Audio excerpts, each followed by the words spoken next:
everyone. It's live now from Fox. Well, what a difference a week can make, especially if your name is Jimmy Kimmel. You figure last weekend, Jimmy Kimmel was meeting with his lawyers to see, okay, what is going to be the next moves.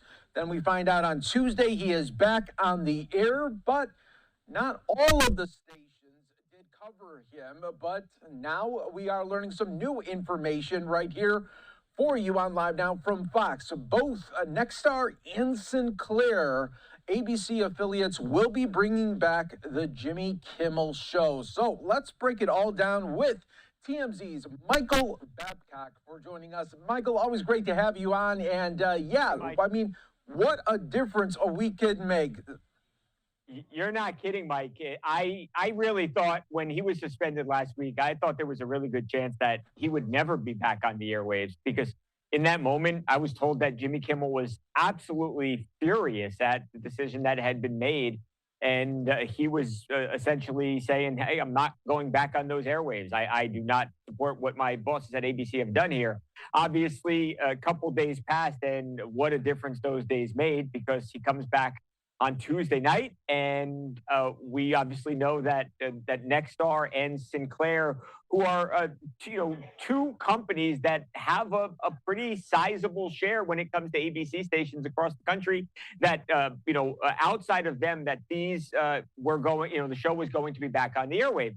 Well, what do you know today, Mike? They both announced a little bit earlier today, first Sinclair, then Nexstar, that they would be ending the holdout, and that starting tonight, that Jimmy Kimmel would be back. So it's back everywhere. Nobody left without the show anymore. And we shall see, I suppose, if the big audience continues to go to the Kimmel Show. He had over 6 million viewers on Tuesday when he came back, far more than he had been doing. And they have, by and large, pretty much continued to watch the show this week. Hasn't been 6 million, but the viewership has been strong.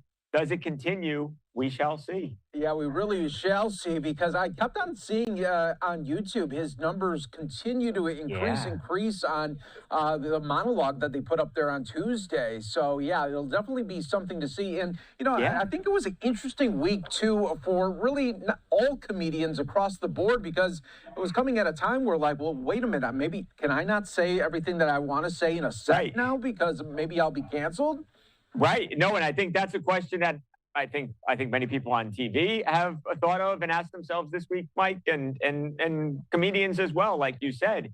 And I think and look, I think it's left, right, and I think most people agree on this. We don't want the government infringing upon what we can say, and if it's a Republican who is occupying the White House, same deal, and that also goes for if there's a Democrat in the White House. So I think we should allow the market to dictate, who has a show, who doesn't. But again, I think we don't want the government stepping in. So from that standpoint, I suppose that ultimately this is probably a good thing for free speech. Although, I think you watched those comments that Jimmy made on Monday, which originally got him suspended. And I think there was many people who rightfully felt like that was not something that should have been said. So he's back here now. Again, what does the audience look like as the days and weeks move on? Does he go back to that old kind of viewership that wasn't doing all that great with the ratings, or does he have a resurgence in that the audience now is once again large, and he's one of the top shows on TV? It's going to be really, I think, interesting to watch that. Yeah, no, totally it will be. And I thought it was so interesting too. It was like a true Hollywood moment where you had over 400 actors and actresses signing that letter saying Jimmy Kimmel should be back on the air, but that's all they would do, just sign their name. They didn't go as far as saying, until Jimmy's on the air, I'm going to cut my shows or my programs. They didn't want to do that. Right. Yeah. And look, I think that would be obviously a big commitment to make, but it's an important issue. And, it is interesting to see who had his back, who didn't have his back. Ethan Hawke was on the show yesterday and dubbed Jimmy a free speech warrior. So, I mean, in many ways, he has been made a hero through all of this. So I think he actually comes out of this probably in a better position than he's been in years. But again, does it last? I don't know the answer to that. Yeah, so true. Michael, thanks so much for joining us, as always, on Live Now from Fox. We really appreciate it. You have a great weekend.